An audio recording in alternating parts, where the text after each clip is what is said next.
നമ്മുടെ കർത്താവിൻ്റെ പരിശുദ്ധമായ നാമത്തിന് നന്ദിയോടെ സ്തോത്രം ചെയ്യുകയും സ്തുതിക്കുകയും ചെയ്യുന്നു. കർത്താവിൽ അനുഗ്രഹീതരായ ദൈവമക്കളോട് വീണ്ടും ഒരിക്കൽ കൂടി ദൈവത്തിൻ്റെ വചനം പറയാൻ പരമപിതാവ് നൽകിത്തരുന്ന നല്ല സന്ദർഭത്തെ ഓർത്ത് ദൈവത്തെ വാഴ്ത്തി സ്തുതിക്കുന്നു.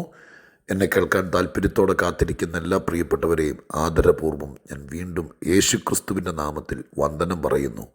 എല്ലാവിധ അനുഗ്രഹങ്ങളും നന്മകളും ഈ വർഷാവസാന മാസത്തിൻ്റെ ഓരോ ദിവസങ്ങളിലും നമുക്ക് ദൈവം നൽകി തരട്ടെ എന്ന് ദൈവത്തോട് ആത്മാർത്ഥമായി പ്രാർത്ഥിക്കുന്നു. പുതിയൊരു സംവത്സരത്തെ സ്വീകരിക്കാൻ ഈ ദിവസങ്ങൾ ഒരുക്കപ്പെട്ട് മനസ്സും ശരീരവും ആത്മീയതയും എല്ലാം ഏറെ പരിശോധിക്കപ്പെട്ട് നന്മകളാൽ നിറയുന്നൊരു നല്ല കാലത്തിന് വേണ്ടി കാത്തിരിപ്പാൻ കർത്താവ് എന്നെയും നിങ്ങളെയും ഇടയാക്കട്ടെ എന്ന് ഞാൻ കൂടെ ദൈവത്തോട് പ്രാർത്ഥിക്കുന്നു. ഒപ്പം എൻ്റെ ദൈവത്തിന് ഒത്തിരി നന്ദിയും സ്തുതിയും സ്തോത്രവും മഹത്വവും എല്ലാം ദൈവസന്നിധിയിൽ ഹൃദയത്തിൻ്റെ ആഴത്തിൽ നിന്ന് അർപ്പിച്ചുകൊണ്ട് ഇന്ന് നാം ഒന്നിച്ച് ചിന്തിപ്പാൻ ആഗ്രഹിക്കുന്ന ദൈവിക ആലോചനയ്ക്കായി യെശയ്യാ പ്രവചനം 65 അധ്യായം 16 വാക്യം ഞാൻ നിങ്ങളെ വായിച്ചു കേൾപ്പിക്കാം. യെശയ്യാ പ്രവചനം 65 അധ്യായം 16 വാക്യം. മുമ്പിലത്തെ കഷ്ടങ്ങൾ മറന്നു പോകുകയും അവ എൻ്റെ കണ്ണിന് മറഞ്ഞിരിക്കുകയും ചെയ്യുകൊണ്ട് ഭൂമിയിൽ തന്നെത്താൻ അനുഗ്രഹിക്കുന്നവൻ സത്യദൈവത്താൽ തന്നെത്താൻ അനുഗ്രഹിക്കും. ഭൂമിയിൽ തന്നെത്താൻ അനുഗ്രഹിക്കുന്നവൻ സത്യദൈവത്താൽ തന്നെത്താൻ അനുഗ്രഹിക്കും. തന്നെത്താൻ അനുഗ്രഹിക്കുന്നവർ, തന്നെത്താൻ അനുഗ്രഹിക്കുന്നവർ. ഞാൻ ആ വാക്ക് കുറേ ശ്രദ്ധയോടെയാണ് വായിക്കുകയും പറയുകയും ഒക്കെ ചെയ്യാനിടയായിത്തീരുന്നത്. ഈ 65 അധ്യായം തൊട്ട് താഴേക്ക് നമ്മൾ വായിക്കുമ്പോൾ കാണാൻ കഴിയുന്നത് ഞാൻ പുതിയ ആകാശവും പുതിയ ഭൂമിയും സൃഷ്ടിക്കുന്നു എന്ന് പറഞ്ഞുകൊണ്ടാണ് ഈ അധ്യായത്തിൽ പ്രധാനപ്പെട്ട കാര്യങ്ങൾ പറഞ്ഞു വരുന്നത്. എന്താണെങ്കിലും യെശയ്യാ പ്രവചനത്തിൻ്റെ അവസാനത്തെ അധ്യായത്തിലേക്ക് വരുമ്പോൾ വേദപുസ്തകത്തിൻ്റെ അവസാനത്തെ അധ്യായങ്ങൾ പോലെ തന്നെ കാലങ്ങൾ തീർന്ന് പുതിയൊരു യുഗം പിറന്ന് നിത്യതയുടെ തുടക്കത്തിൻ്റെ നാന്ദി കുറിക്കുന്ന രീതിയിലൊക്കെയാണ് യെശയ്യാ പ്രവചനം അതിൻ്റെ തനതായ രീതിയിൽ എഴുതപ്പെട്ടിരിക്കുന്നത്. ഇപ്പോൾ ആ കാലഘട്ടത്തിലേക്ക് വരുന്ന സമയം ഈ ഭൂമിയിൽ ഒരുപാട് കഷ്ടങ്ങളും പ്രയാസങ്ങളൊക്കെ സഹിച്ച് കടന്നുപോയ ആളുകൾ, ആ ആളുകളെ പരാമർശിക്കുകയാണ്. ആദ്യത്തെ ചില വാക്യങ്ങൾക്കകത്തെല്ലാം ദുഷ്ടജനങ്ങൾ, ദൈവത്തെ മറന്നവർ, ദൈവജനത്തിന് വിരോധമായി പ്രവർത്തിച്ചവർ, അവരെക്കുറിച്ചൊക്കെ അത് മാറ്റി നിർത്തട്ടെ. എന്നാൽ പകുതിയോടടുക്കുന്ന സമയത്ത് ഈ അധ്യായത്തിൽ ഇപ്രകാരമാണ് എഴുതിയിരിക്കുന്നത്: ഭൂമിയിൽ ചിലർ സത്യദൈവത്തെ അറിയുന്നവർ, സത്യദൈവത്തിൻ്റെ പക്ഷത്ത് നിൽക്കുന്നവർ, അവർ തന്നെത്താൻ അനുഗ്രഹിക്കും. എൻ്റെ പ്രിയപ്പെട്ടവരെ, ഞാൻ ഈ വാക്ക് വളരെ ശ്രദ്ധിച്ചു. ആ സമയത്ത് ഞാനിങ്ങനെ എൻ്റെ മനസ്സുകൊണ്ട് ചിന്തിക്കുകയായിരുന്നു. നമുക്ക് നമ്മളോട് ചെയ്യാൻ പറ്റുന്ന ഒരുപാട് കാര്യങ്ങളുണ്ട്. നമ്മളതെല്ലാം ചെയ്യുന്നുണ്ടോ എന്നെനിക്കറിയില്ല.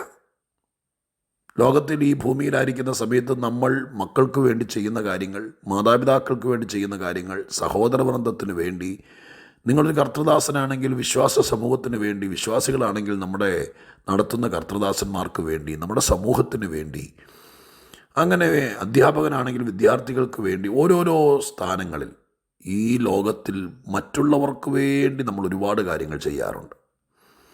നമുക്ക് വേണ്ടി നമ്മൾ പല കാര്യങ്ങൾ ചെയ്യുന്നു. പക്ഷേ നമ്മൾ ആത്മീക നിലവാരത്തിൽ നമുക്ക് വേണ്ടി ചെയ്യാൻ കഴിയുന്ന ഒരുപാട് കാര്യങ്ങൾ, നാം നമ്മോട് ചെയ്യാൻ പാടില്ലാത്ത കാര്യങ്ങൾ, ഇതെല്ലാം ഞാൻ ബൈബിളിലൂടെ ഈ ഒരു വാക്യ സാരാംശത്തിൻ്റെ മുമ്പിൽ ചിന്തിച്ചു.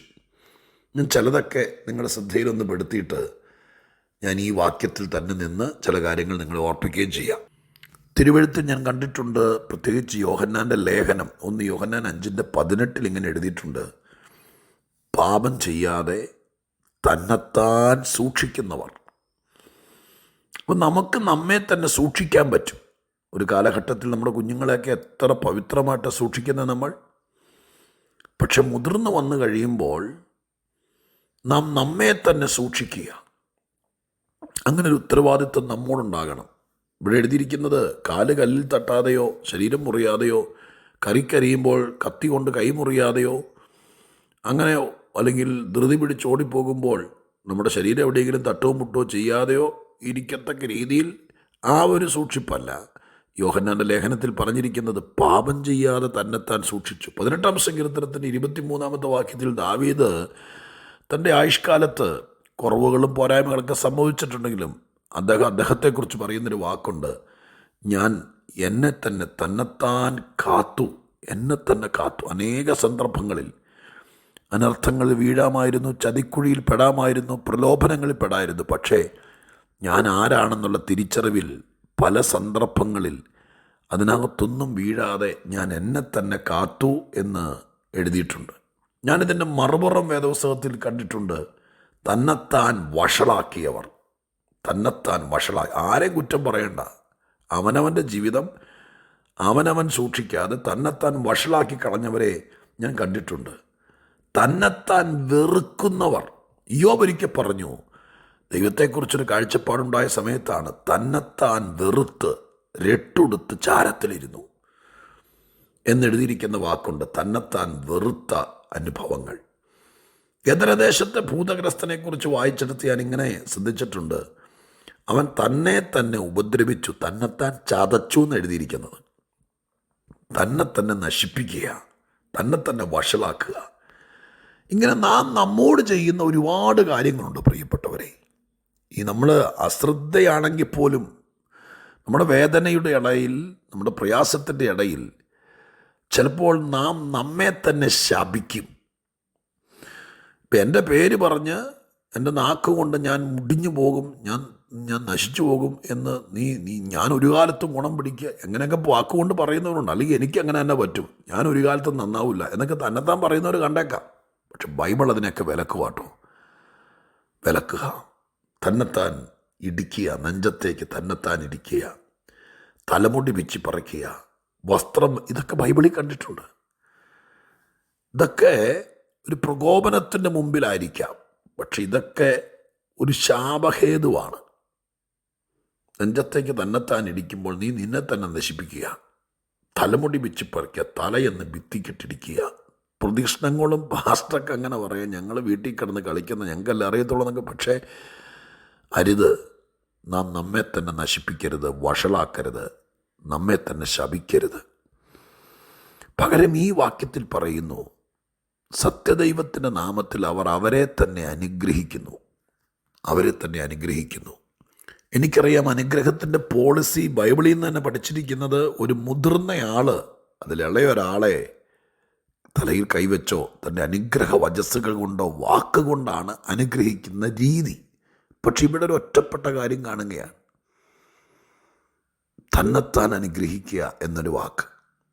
ഈ വാക്യത്തിൽ നിന്ന് ഞാൻ മനസ്സിലാക്കുന്നു, നമുക്ക് നമ്മെ തന്നെ അനുഗ്രഹിക്കാൻ പറ്റും.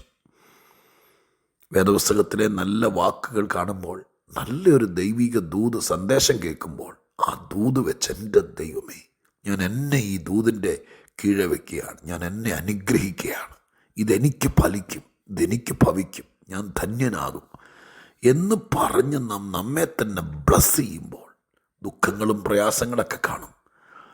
ആ അനുഗ്രഹം നമ്മളിൽ ഫലിക്കുകയും ഒക്കെ ചെയ്യാൻ ദൈവമായ കർത്താവ് ഇടയാക്കും. പ്രിയപ്പെട്ടവരെ, ഈ വാചകം ഞാൻ നിങ്ങളുടെ കയ്യിലെടുത്ത് കാണിക്കുകയും ഈ വാക്യങ്ങൾ നിങ്ങളുടെ ശ്രദ്ധയിൽപ്പെടുത്തുകയും ചെയ്യുമ്പോൾ, ഞാൻ പലപ്പോഴും നിങ്ങളെ ഓർപ്പിച്ചിട്ടുള്ളതുപോലെ വേദപുസ്തകം അരിച്ചു പറക്കി അന്വേഷിക്കുമ്പോൾ വളരെ ശ്രദ്ധേയമായിരിക്കുന്ന ചില വാക്കുകൾ, ഒരു വാക്യം മുഴുവനൊന്നുമല്ല, ചില വാക്കുകൾ പരിശുദ്ധാത്മാവായിരിക്കാം, ആയിരിക്കാമെന്നല്ല, ആണ് എൻ്റെ ശ്രദ്ധയിൽപ്പെടുത്തുന്നത്.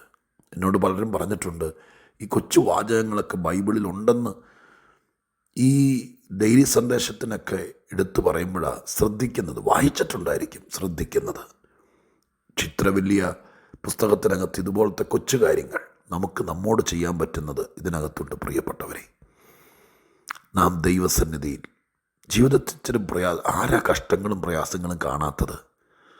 ആരാ പരിശോധനകളിൽ കൂടെ പോകാത്തത്?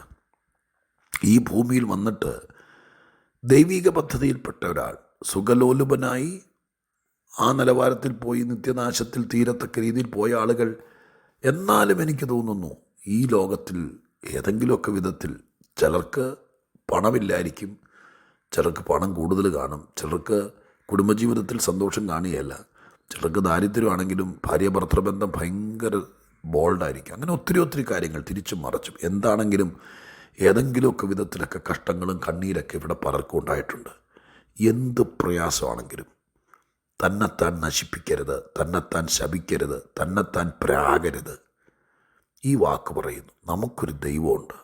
സത്യദൈവത്തിൻ്റെ നാമത്തിൽ ഞാൻ സേവിക്കുന്ന എൻ്റെ ദൈവത്തിൻ്റെ നാമത്തിൽ ഞാൻ അനുഗ്രഹിക്കപ്പെടും, ഞാൻ അനുഗ്രഹമായിരിക്കും എന്ന് നാം നമ്മോട് തന്നെ പറയണം. നമ്മുടെ മനസാക്ഷിയെ ബോധ്യപ്പെടുത്തണം. ഇല്ല, ഞാനൊരു അനുഗ്രഹമായിരിക്കും, ഞാൻ എന്നെ തന്നെ അനുഗ്രഹിക്കുന്നു. എൻ്റെ ദൈവം എന്നെ കാത്തോളും, കരുതിക്കോളും. പരീക്ഷ എഴുതാൻ പോകുമ്പോഴും ഇൻ്റർവ്യൂവിന് അറ്റൻഡ് ചെയ്യാൻ പോകുമ്പോഴും ഒക്കെ നിങ്ങൾ പുതിയൊരു നടപടിയിലേക്ക് നീങ്ങുമ്പോൾ 1000 പേര് നിങ്ങളെ ആശംസകൾ അറിയിക്കട്ടെ. നീ നിന്നെ തന്നെ അനുഗ്രഹിക്കണം. നിൻ്റെ ബർത്ത്ഡേ ദിവസം മറ്റു പലരും അനുഗ്രഹിക്കട്ടെ. ഞങ്ങളെപ്പോഴത്തെ ഒരു ദൈവദാസൻ ബ്ലസ് ചെയ്യട്ടെ. പക്ഷെ അന്നത്തെ ദിവസം നീ നിന്നോട് പറയണം, ഭൂമിയിൽ ഒരിക്കൽ കൂടി ഒരു വർഷം കൂടി ക്രോസ് ചെയ്യാൻ ദൈവം അനുവദിക്കുക. ഞാൻ അനുഗ്രഹിക്കപ്പെട്ടവനാ, ഞാൻ അനുഗ്രഹിക്കപ്പെട്ടവളാ. പ്രതിസന്ധികളെ തരണം ചെയ്യാൻ ദൈവം എന്നെ സഹായിച്ചു. ഈ കൊല്ലം നിൻ്റെ വ്യക്തിത്വത്തോട് പറയണം, ഞാൻ നിന്നെ നശിപ്പിക്കില്ല, ഞാൻ നിന്നെ ഉപദ്രവിക്കില്ല. നമുക്ക് ജീവിത പങ്കാളിയോടോ മക്കളോടോ ഒക്കെ പറ, പക്ഷെ ഞാൻ നമ്മോട് പറയണം, നീ നിന്നോട് പറയണം, ഇല്ല, ഞാൻ നിന്നെ ദ്രോഹിക്കില്ല, ഞാൻ നിന്നെ വഷളാക്കില്ല, നിന്നെ ഞാൻ അനുഗ്രഹിക്കും, നിന്നെ ഞാൻ കാക്കും, ഞാൻ നിന്നെ സൂക്ഷിക്കും. ഞാൻ എന്നെ സൂക്ഷിക്കുന്നത് പോലെ ആർക്ക് പറ്റും? തിരിച്ച് ഞാൻ എന്നെ നശിപ്പിക്കാൻ നോക്കിയാൽ പിന്നെ ആര് നോക്കിയാൽ നന്നാവും? ഈ വാചകത്തെ ഒന്നോടെ നിങ്ങൾ വിലയിരുത്തുക, മനസ്സുകൊണ്ട് ഗ്രഹിക്കുക. നാം നമ്മെ തന്നെ നശിപ്പിക്കാതിരിക്കുക. സത്യദൈവത്തിൻ്റെ നാമത്തിൽ തന്നെത്താൻ അനുഗ്രഹിക്കുന്നവർ. അങ്ങനെ നീ നിന്നെ തന്നെ എല്ലാ ദിവസവും രാവിലെ അനുഗ്രഹിച്ച് ദൈവപാദമെടുത്തിൽ ഏൽപ്പിക്കുക. കർത്താവ് ബാക്കി കാര്യങ്ങൾ അത് അനുഗ്രഹമാക്കി തീർക്കട്ടെ. ജീവിതം മാറി വരും, ആരോഗ്യം വരും, സന്തോഷം വരും, എന്തെങ്കിലുമൊക്കെ ചെയ്യാനുള്ളൊരു മൂഡ് വരും. ഓ, എന്നാ ജീവിതമാണ്, ഇങ്ങനൊരു ജീവിതം വേണ്ടായിരുന്നു, ഇതിനെങ്ങനെ ജീവിക്കുന്നത്? ഇതൊരു ശാപമായി മാറും കേട്ടോ. ഈ വാക്കുകൾ മതി. വേദന കൊണ്ടായിരിക്കാം, പക്ഷെ പറയരുത്. ഞാൻ രക്ഷപ്പെടും, എൻ്റെ ദൈവം എന്നെ അനുഗ്രഹിക്കും, ഞാൻ മാനിക്കപ്പെടും, എല്ലാവരുടെയും മുമ്പിൽ ദൈവം എന്നെ ഉപയോഗിക്കും. അനുഗ്രഹിക്കണം, നീ ബ്ലസ്ഡാണ്, നിൻ്റെ ജീവിതം ധന്യമാണ്, ഇത് മാറി വരും എന്ന് പറഞ്ഞ് ദൈവസന്നിധിയിൽ തന്നെത്താൻ തന്നെത്താൻ തന്നെത്താൻ ബിൽഡ് ചെയ്ത് കൊണ്ടുവരണം. നമുക്കതിന് ശ്രമിക്കാം. ദൈവം അതിനിടയാക്കട്ടെ. ഞാൻ നിങ്ങൾക്കായി പ്രാർത്ഥിക്കാം. പരിശുദ്ധ ദൈവമേ, ഞങ്ങളുടെ സ്വർഗീയ പിതാവേ, ഇതൊന്നും അറിയാൻ വയ്യാത്തൊരു കാലം ഞങ്ങൾക്കുണ്ടായിരുന്നു. പക്ഷെ ബൈബിളിൽ നിന്ന് ഇങ്ങനെ ചിലർ തിരുവെഴുത്തിൽ ഞങ്ങൾ കാണുകയാൽ ഈ സത്യങ്ങൾ ഞങ്ങൾ ഗ്രഹിക്കുന്നു.